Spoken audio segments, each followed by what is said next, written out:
오늘 우리가 읽은 말씀은 이스라엘과 화친 조약을 맺은 기브온을 위해서 하나님께서 이스라엘과 함께 싸우시는 이 전쟁을 기록하고 있습니다. 이스라엘 백성들이 이제 여리고성과 아이성을 점령한 일로 인해서 가나안 땅에 큰 위기감이 퍼집니다. 당장 가장 가까운 곳에 있었던 성 중에 하나인 기브온이 이 상황을 어떻게 이겨낼까 고민하다가 이스라엘에게 항복하기로 결정합니다.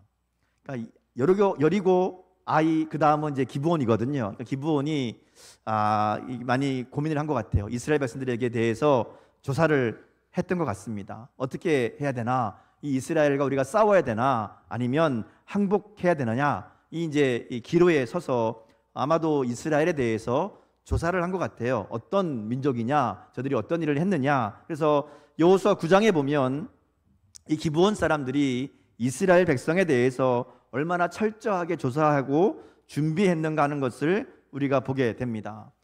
그들을 보면 이스라엘 백성들에게 하나님이 가나안 땅을 약속으로 주셨다라는 얘기를 알고 있습니다. 무엇보다 애굽에서부터 이제 광야를 지나서 요단강을 건너고 여리고성을 무너뜨리고 아이성과의 싸움에 이기기까지 이 모든 과정 가운데 함께 하신 하나님의 능력도 알고 있습니다.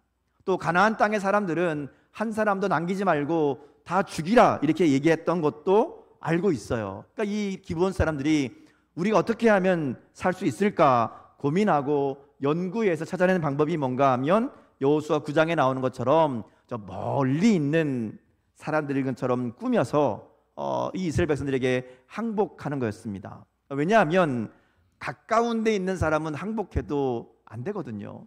그들은 이미 하나님이 진멸하라고 얘기했고 저 멀리 있는 자들은 항복하면 화친하면 그러면 받아줘라, 이게 율법에 나오는 얘기거든요. 그러니까 아마도 이스라엘 백성들이 이런 이 상황이라는 것을 이 기브온 사람들이 알게 되었고, 그래서 그들이 인정할 수 있는 그런 상황을 만들어서 이스라엘 백성들이 자신을 받아주도록 이렇게 꾸몄다라는 겁니다. 이스라엘 백성들이 이 기브온의 계획에 속아 넘어가지요. 물론 여호수아서에 보면 이스라엘 백성들이 하나님께 묻지 않아서 기브온에게 속았다 이렇게 설명하지만 기브온 사람들의 이 항복이 단순히 눈속임이 아니라는 것이 우리가 오늘 읽은 말씀을 통해서 확인하게 됩니다. 정말 그들은 자신들이 가지고 있는 힘보다, 그리고 가나안의 다른 연합군보다 하나님이 더 크고 강하다라는 것을, 하나님을 더 두려워하는 마음이 그들 가운데 있었고, 그래서 하나님께 항복했다는 겁니다. 하나님이 그래서 이러한 기브온 사람들을 하나님의 백성으로 받아주시고 인정해 주셨다는 겁니다. 이 상황이 오늘 본문이 보여주는 그런 내용입니다. 자, 기브온이 이스라엘 백성들을 속여서 평화 조약을 맺었어요. 근데 3일 만에 발각이 됩니다. 왜 3일 만인가 하면 3일 거리를 갔더니 바로 기브온 사람들이 사는 동네가 나온 거예요. 자, 멀리서 왔다 그랬는데 바로 앞에 있는 겁니까? 이 난리가 나지요. 백성들이 아니 어떻게 이렇게 속을 수 있느냐? 속아서 약속을 하면 어떡하냐? 저들이 속였으니까 이 조약은 무효다. 막 이 난리가 시끄럽습니다. 이제 여기서 이스라엘 백성들의 지휘관들과 여호수아가 이제 이 상황을 어떻게 처리해야 되나 함께 고민하다가 결정을 내립니다. 어떻게 결정하는가 하면 우리 실수 때문에 우리가 속아서 이 약속을 맺고 그래서 결국 하나님이 다 진멸하라 그랬는데, 다 죽이라 그랬는데 그 하나님의 말씀을 어기게 된 이런 상황이 되긴 했지만, 이 약속도 하나님의 이름으로 맺은 약속이니까 하나님의 이름을 걸고 약속을 했는데 우리 마음대로 바꿀 수는 없다는 거죠. 그래서 비록 우리가 이 땅을 차지하지 못하는 그런 손해를 감수해야 되고, 나아가서 혹시 하나님이 다 죽이라 그랬는데 죽이지 않고 남겨놨기 때문에 우리를 벌 주신다 그러면 그 벌까지도 우리가 받아야 된다. 그러더라도 하나님의 이름으로 한 약속을 깨트릴 수는 없다. 이게 이제 결론이 되는 겁니다. 그래서 백성들에게 이야기하고 기브온을 이스라엘 백성의 일부로 받아들이기로, 물론 이제 그들이 종으로 나무 패고 이런 일을 하는 종으로 받아들이지만 어쨌든 이스라엘의 일부로 인정하기로 결정한 겁니다. 자, 이렇게 이 마무리 됩니다. 그리고 이스라엘 백성들은 다시 길갈로 잠깐 물러난 것 같아요. 오늘 말씀의 상황을 보면 이스라엘 백성들이 길갈에 있었거든요. 그러니까 문제는 기브온이 항복했다는 이 소문이 가나안 땅에 퍼지게 된 것이고, 가나안 땅에 있던 다른 여러 성읍들이 깜짝 놀라게 된 겁니다. 당시 가나안에서 가장 큰 성읍이라고 할 수 있었던 여리고가 힘도 한번 못 써보고 그냥 무너졌잖아요. 이게 굉장히 충격적인 사건인데, 그들 중에서 그래도 꽤 강한 힘을 가지고 있다고 그렇게 생각했던 기브온마저도 뭐 싸워보지도 않고 항복했다 그러니까 이 난리가 나는 겁니다. 오늘 말씀 여호와서 10장인데요 10장 2절 말씀을 한번 같이 읽어보겠습니다. 자, 시작.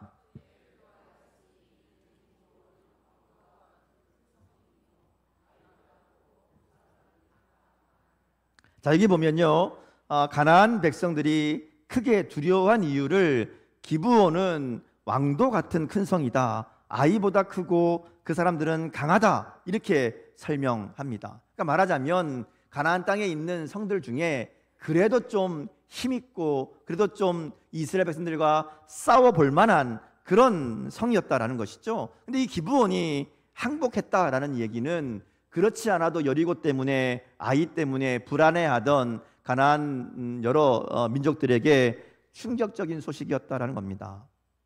자, 그래서 예루살렘을 중심으로 5 왕들이 모여서 대책을 마련하려고 합니다.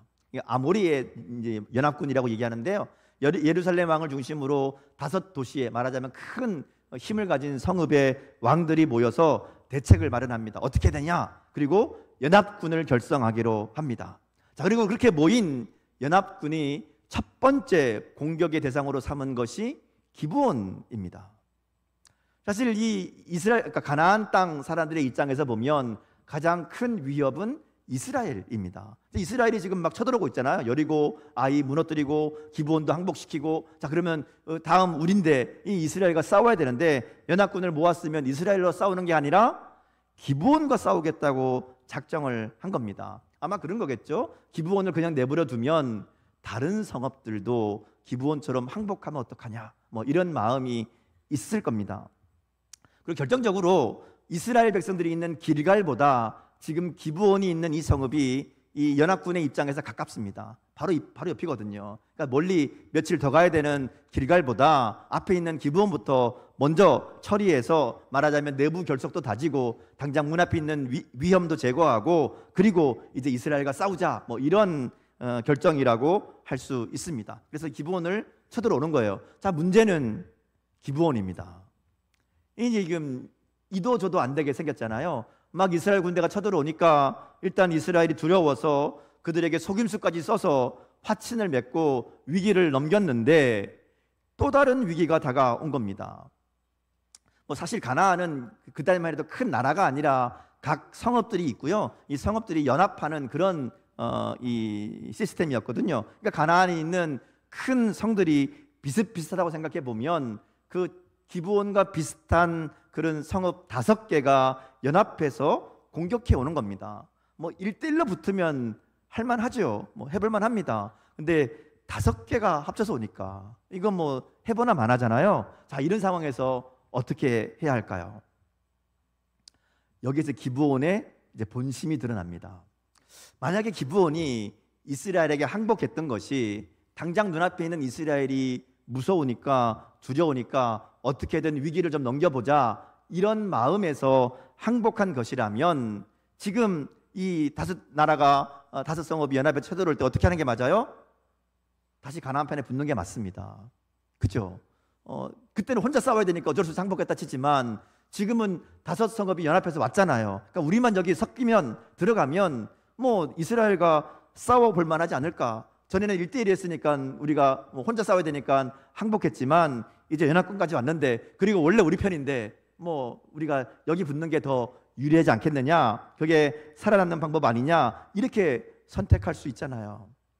근데 기브온의 선택은 이 가나안 연합군이 아니라 여호수아에게 도움을 청하는 거였어요. 그러니까 이런 기브온의 선택은 지금 이스라엘에게 항복했던 게 단순히 눈속임이나 거짓이 아니라는 겁니다. 그들이 정말 위기를 벗어나기 위해서 임시방편으로 항복한 게 아니라는 거예요. 그들이 말한 것처럼 정말 하나님을 두려워했고, 그래서 그 하나님을 믿기로 그들이 결정한 것이라는 것을 보여주는 겁니다.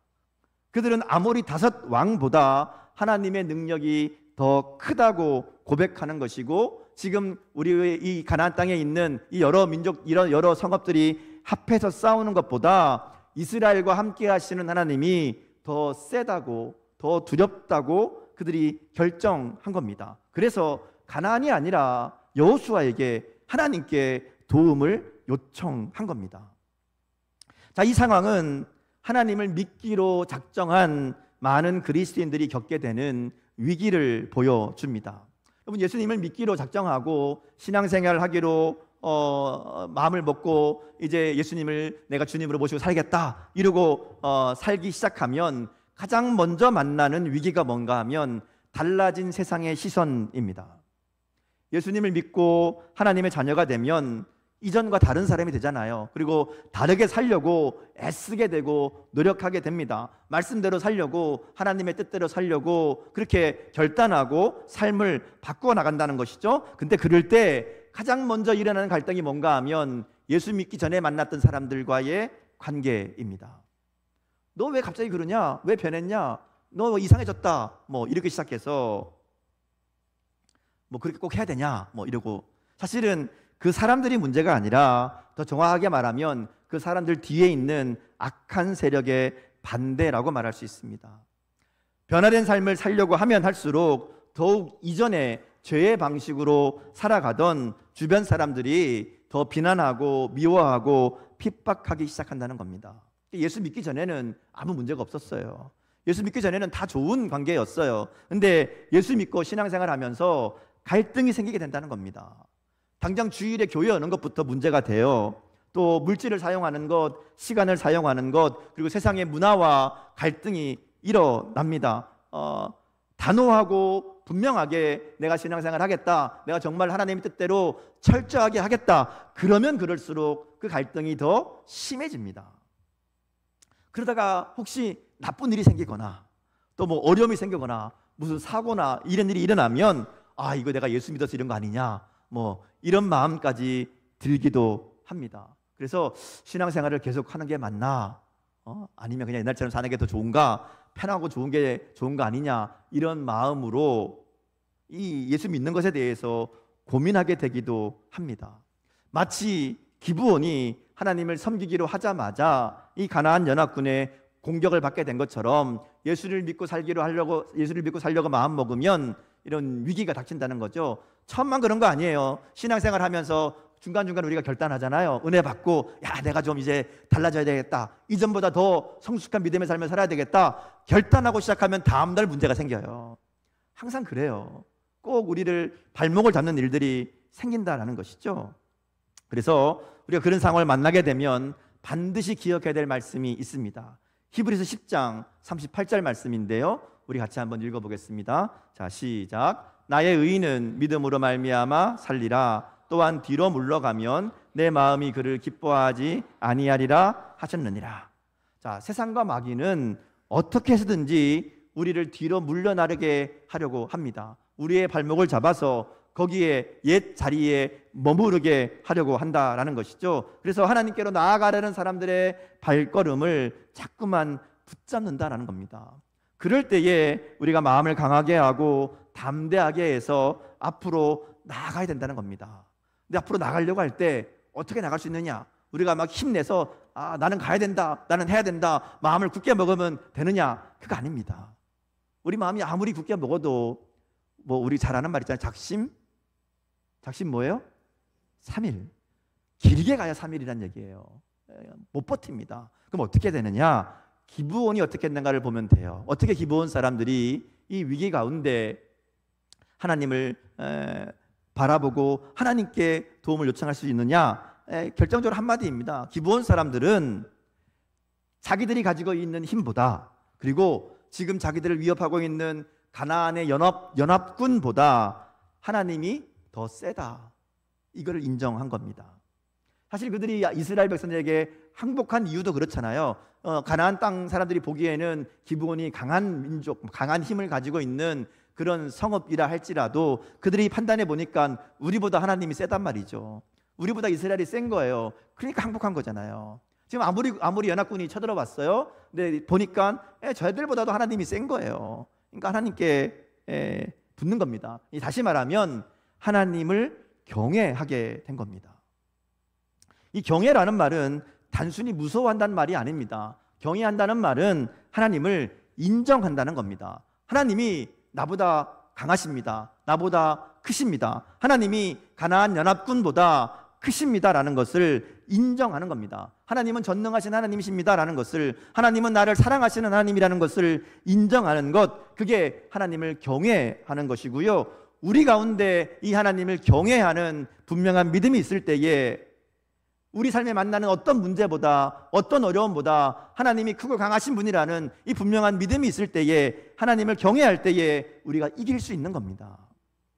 하나님을 경외하는 믿음이 있을 때에 우리를 유혹하고 다시 세상으로 돌아가게 하려는 그 악한 세력의 도전을 이길 수 있다는 겁니다. 어떤 힘보다, 어떤 권세보다 크고 강하신 하나님이 나와 함께 하심을 믿을 때에, 그리고 그 하나님이 나를 도우심을 믿을 때에, 그래서 그 믿음이 있기 때문에 하나님의 뜻대로 행하는 삶을 계속할 수 있게 된다라는 겁니다. 오늘 기브온의 선택이 그것을 보여줍니다. 그리고 오늘 우리들에게 하나님을 경외하는 믿음이 있는지 오늘 말씀 앞에 돌아볼 수 있기를 바랍니다. 하나님을 분명하게 알고 경외하는 삶으로 어떤 위협과 어떤 유혹과 어려움 속에서도 하나님을 신뢰함으로 세상과 타협하지 않고 세상으로 돌아가지 않는 끝까지 믿음의 길을 걸어가는 그런 저와 여러분 될 수 있기를 주님의 이름으로 축복합니다. 자, 이렇게 이 기브온 백성들이 하나님을 경외함으로 이스라엘에게 도움을 요청할 때에 하나님이 이스라엘 백성들을 그들을 즉시 돕도록 하십니다. 여호수아가 이들의 요청에 모든 군사와 용사와 더불어 달려갑니다. 이미 그들은 기브온 백성들을 하나님의 백성으로 인정했고 그들과 함께 하기로 하나님과 약속했기 때문에, 그래서 이 요청이 왔을 때에 즉시로 달려갑니다. 달려갈 때에 하나님이 그들에게 주시는 말씀이 있어요. 그게 8절 말씀입니다. 8절 말씀을 한번 같이 읽겠습니다. 자, 시작. 그때에 여호와께서 여호수아에게 이르시되 그들을 두려워하지 말라. 내가 그들을 내 손에 넘겨주었으니 그들 중에서 한 사람도 너를 당할 자 없으리라 하신지라. 아멘. 하나님이 기본을 돕기 위해서 달려가는 여호수아에게, 야, 두려워하지 말아라. 내가 그들을 다 너희 손에 넘겼다. 한 사람도 너희를 당할 자가 없을 것이다. 이렇게 분명하게 약속해 주시는 겁니다.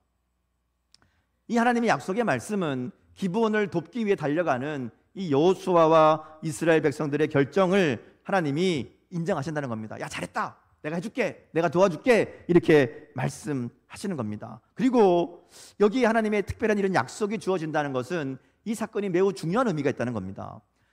여호수아가 이스라엘 백성들을 이끌고 요단강을 건너기 전에 하나님이 여호수아에게 말씀하시죠. 오늘 말씀과 비슷한 얘기합니다. 두려워하지 말아라. 담대해라. 내가 너와 함께한다. 약속하셨거든요. 근데 지금 한참 싸우던 중간인데 기본을 도우러 가는 이 상황에서 하나님이 그 얘기를 또 하신다는 거예요. 그러니까 이건 그만큼 이 사건이 중요한 사건이라는 겁니다. 여호수아가 밤새 기브온을 향해서 달려갑니다. 그리고 기브온을 위협하던 아모리 연합군과 싸워서 대승을 거둡니다. 그리고 본문에 보면 이 싸움이 하나님이 직접 싸우신 싸움이라는 것을 이야기합니다.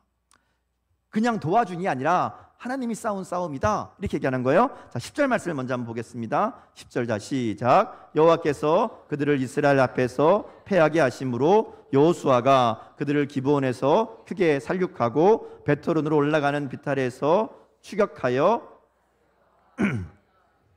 자, 여기 보면 하나님이 8절에서 약속하신 대로 이 아모리 연합군을 이스라엘의 손에 넘겨주셨다고 얘기합니다. 이스라엘 앞에서 패하게 하셨다라고 얘기해요. 근데 10절에 보면 여호와께서 이렇게 얘기하는 거예요. 이 싸움이 하나님이 직접 하신 싸움이라는 거예요.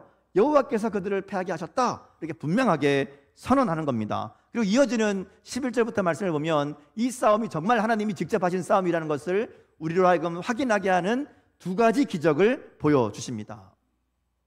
그냥 단순히 싸움에서 이기게 도와주신 게 아니에요. 하나님이 내가 직접 싸우는 거다, 이거를 알게 하기 위해서 두 가지의 기적을 일으키십니다. 하나는 11절에 나오는 대로 하늘에서 큰 우박이 내리게 한 겁니다. 이것은 이 전쟁이 단순히 가나안 연합군과 이스라엘 백성과의 싸움이 아니라 하나님이 직접 싸우는 싸움이라는 것을 분명하게 보여주는 사건입니다. 그래서 보면 이스라엘 자손의 칼에 죽은 사람보다 우박에 죽은 사람이 더 많다, 이렇게 얘기합니다. 누구 전공이 더 많은가 하면 하나님 전공이 많다는 거예요. 하나님이 직접 싸우시는 싸움이다, 이렇게 보여주시는 겁니다. 두 번째는 12절에서 13절에 나오는 태양과 달이 머무는 기적입니다.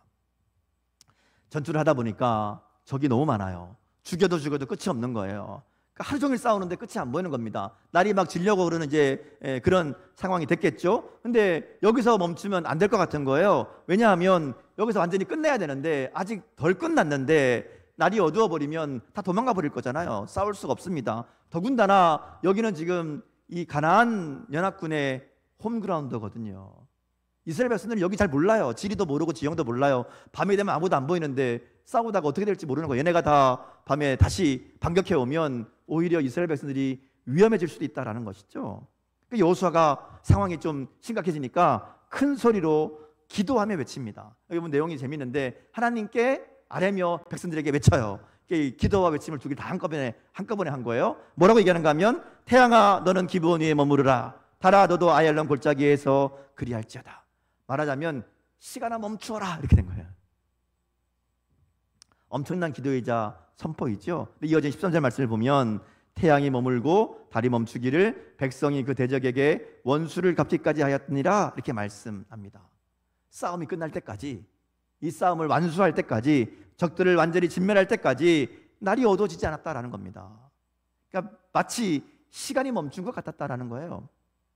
14절 말씀에 보면 놀라운 고백이 기록되어 있습니다. 같이 읽겠습니다. 14절, 자 시작. 여호와께서 사람의 목소리를 들으신 이 같은 날은 전에도 없었고 후에도 없었나니 이는 여호와께서 이스라엘을 위하여 싸우셨음이니라. 자, 하나님께서 이스라엘을 위하여 싸우셨는데 이런 날이 없었다라는 겁니다. 사실 그렇죠. 지금까지 엄청나게 많은 싸움 가운데 하나님이 그들과 함께 하시고 승리하게 하셨습니다. 출애굽부터만 시작해도 엄청나게 많은 싸움이 있었고 기도의 응답이 있었고 하나님의 일하심이 있었고 하나님의 기적이 있었습니다. 그런데 오늘 성경은 전에도 이런 날이 없었고 후에도 이런 날이 없었다고 말할 정도로 하나님의 강력한 역사가 그들 가운데 있었다라는 겁니다. 하나님이 놀랍게 역사하셨다는 거죠. 자, 그러면 왜 하나님이 이렇게 특별하게 강력하게 역사하셨을까 하는 겁니다. 아까 8절에 나오는 말씀도 그렇고 오늘 14절에 나오는 이 고백도 그렇고 이 사건에 특별한 의미가 있다는 것을 알려주는 말씀이라고 말할 수 있습니다. 이 사건에서 하나님이 중요하게 우리에게 알게 하시려는 그 무엇인가가 있다라는 것이죠. 제가 말씀을 준비하면서 그게 뭘까를 계속 묵상하며 말씀을 준비했습니다. 두 가지를 정리했는데요. 첫 번째 이유는 아까 말씀드린 것처럼 하나님을 찾는 자들, 하나님의 믿는 자들을 지키시는 하나님이라는 것을, 그 하나님이 사랑으로 일하신다는 것을 알게 하기 위함이라고 말할 수 있습니다. 자, 기브온은 하나님의 이름으로 약속했기 때문에 하나님의 도우심을 경험할 수 있었다는 것이죠. 하나님을 두려워함으로 하나님 앞에 항복한 사람들, 하나님을 하나님으로 인정하고 하나님을 경외한 사람들에게는 하나님이 그 하나님 되심을 알게 하시는 역사하심이 있다라는 겁니다. 기본이 받은 약속, 하나님의 이름으로 한 약속, 그 약속 때문에 하나님 지금 이 일을 행하셨다라는 것이죠. 오늘 우리에게도 하나님이 주신 약속이 있습니다. 우리에게 주신 약속은 기브온이 받은 약속보다 훨씬 더 강하고 분명한 약속입니다. 바로 예수님의 십자가의 은혜로 말미암아 우리가 구원받았다라는 겁니다. 영접하는 자들에게는 하나님의 자녀가 되는 권세를 주셨다고 분명하게 약속하시잖아요. 예수 믿고 구원받은 자들, 예수님을 나의 주님으로 고백한 자들에게는 하나님이 하나님의 자녀가 되는 권세를 주시고 하나님이 함께 하시고 지키시고 인도하신다는, 하나님이 아버지가 되신다는 분명한 약속이 우리 가운데 있다라는 겁니다. 그래서 이 하나님의 은혜와 사랑을 깨달은 사도 바울이 유명한 고백을 하잖아요. 오늘 성가대 찬양에도 보니까 그 가사가 나오던데, 로마서 8장 37절에서 39절 말씀입니다. 우리 같이 믿음으로 선포하면서 고백하면서 함께 읽겠습니다. 자, 시작. 그러나 이 모든 일에 우리를 사랑하시는 이로 말미암아 우리가 넉넉히 이기느니라. 내가 확신하노니 사망이나 생명이나 천사들이나 권세자들이나 현재 일이나 장래 일이나 능력이나 높음이나 깊음이나 다른 어떤 피조물이라도 우리를 우리 주 그리스도 예수 안에 있는 하나님의 사랑에서 끊을 수 없으리라. 아멘. 하나님은 기브온 백성들을 위해 싸우신 것보다 훨씬 더 큰 능력과 권능으로 우리를 붙잡아 주시고 우리와 함께 싸워 주실 줄 믿습니다.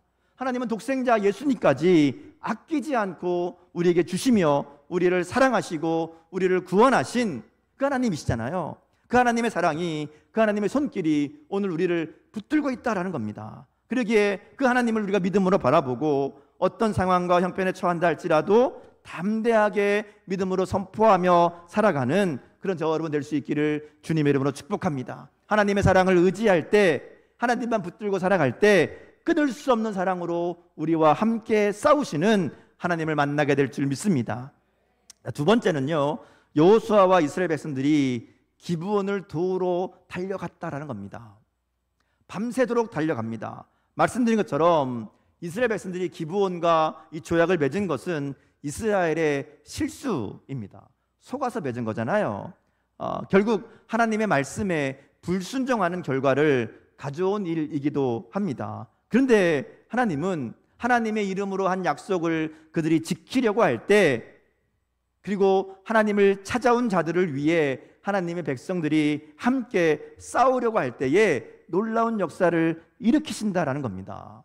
이게 다시 말하면 이스라엘 백성들이 기브온을 위해서 싸우는 이것이 하나님 보시기에 좋았다라는 거예요. 하나님이 원하시는 결정이었다는 겁니다. 다시 말하면 하나님은 하나님을 섬기는 모든 자들이, 하나님을 하나님으로 고백하고 하나님을 경외하는 모든 사람들이 함께 싸우기를 원하신다는 겁니다. 말하자면 전우가 되라는 거예요. 함께 싸우는 전우. 사실 기브온에게 속아서 조약을 맺은 거니까 이스라엘 백성들이 무효라고 주장할 수 있습니다. 100번 양보해서 하나님의 이름으로 약속을 맺었으니까 약속대로 그들을 해치지 않는다, 여기까지는 인정할 수 있습니다. 근데 지금 그들의 상황은 기브온을 위해서 목숨을 걸고 싸워야 되는 상황입니다. 대신 싸워줘야 되는 상황이라는 것이죠. 솔직히 말하면 기브온하고 그 아모리 연합군하고 서로 싸우도록 내버려 뒀다가 둘 다 힘 빠지고 지치고 한쪽은 완전히 죽고 한쪽은 반쯤 죽었을 때 가서 다 죽이면 훨씬 쉽잖아요.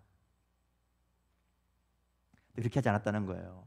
이스라엘 백성들이, 여호수아가 밤새 달려갑니다. 우리 일인 것처럼, 우리 지파 일인 것처럼 그렇게 밤새도록 달려가서 그들과 싸웁니다. 그리고 그럴 때에 하나님도 그들과 함께 싸우셨다라는 겁니다. 하나님이 이전에도 없었고 이후에도 없을 만큼 놀라운 승리를, 놀라운 하나님이 직접 싸우심을 그들 가운데 보여주셨다는 것이죠. 이것은 공동체의 중요성을 생각하게 합니다. 하나님의 백성들이 서로 협력하고 서로 도울 때 하나님이 그 자리에서 역사하신다는 겁니다. 물론 하나님은 우리를 개인적으로 만나 주십니다. 그런데 홀로 신앙생활 하는 것을 기뻐하지 않으신다는 겁니다. 우리가 함께 하기를 원하세요. 그래서 교회를 세우신 겁니다. 코로나 이후로 이 공동체에 대한 마음이 많이 약해졌다는 얘기들을 듣습니다. 어떤 분들은 아예 온라인으로 예배해도 뭐 신앙생활 문제 없는 거 아니냐 이렇게 말하기도 합니다. 근데 우리 신앙생활은 그저 설교 듣고 헌금 뭐 온라인으로 보내면 그게 전부가 되는 게 아니라는 것이죠. 신앙생활은 혼자 하는 게 아니라 같이 해야 되는 겁니다. 기브온이 가나안 연합군을 홀로 싸워서 이길 수 없었던 것처럼 우리가 함께 싸울 공동체가 반드시 필요하다는 겁니다. 아무리 신앙이 좋은 사람도 홀로 싸워서 이길 수는 없습니다. 하나님은 우리가 함께 싸울 때, 함께 할 때 기뻐하시고 그 가운데 역사하신다라는 겁니다. 오늘 우리도 나만 신앙생활 잘하면 되지, 나만 예수 잘 믿으면 되지, 이게 아니라 서로 돌아보며 함께 싸우는 전우가 될 수 있기를 바랍니다. 우리 가운데 문제 때문에, 어려움 때문에 두려움 가운데 빠진 지체가 있는 것은 아닌지, 믿음이 흔들리고 외로운 지체가 있는 것은 아닌지, 인생의 문제 때문에 마음 아파하고 힘들어하고 있는 지체가 있는 것은 아닌지 관심을 가지고, 그리고 함께 싸워주는, 함께 도와주는 공동체가 되어야 된다라는 것이죠. 여러분, 그래서 우리가 사실 구역 모임도 하고 양육 모임도 하는 거잖아요. 모여서 함께 말씀을 나누고 기도하고 서로의 문제를 위해서 같이 기도해주고 한 마음으로 위로하고 또 그 일들을 이루도록 함께 힘을 모으는 것, 함께 싸우는 거잖아요. 그렇게 서로 섬기며 사랑하는 삶이야말로 예수님이 가장 기뻐하시고 원하시는 참된 그리스도인의 모습인 줄 믿습니다. 그렇게 함께 할 때에 하나님이 그 가운데 함께 하시며 하나님이 직접 싸우시는 능력을 나타내신다, 그렇게 오늘 말씀을 통해서 약속하고 있다는 것이죠.